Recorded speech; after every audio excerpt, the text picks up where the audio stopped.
I'm the illest kid, you can call me infected lyricist. Pencil me in that I was the very start of this pestilence. Secrets of sin and it's detrimental to your living kin, that I don't rest until I contaminate every room you're in. Assume that I don't pursue delusion, no foolishness, and I possess to blow up all over these losing nuisances. Truth is, I've been cocooned, depressed, and could not win, and now I'm fresh, obsessed with the fact that I'm now a lunatic. I'm chaotic, having you drink hypnotic tonic, leaving you silent and idiotic like you're hooked on phonics.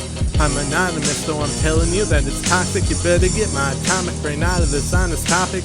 Though I'm like a monster, you can't even try to stop it. You can't even kill me if you were shooting at me with rockets. In conclusion, I'm not done and I'm not dropping. I'll rap till I'm dead and you can watch it.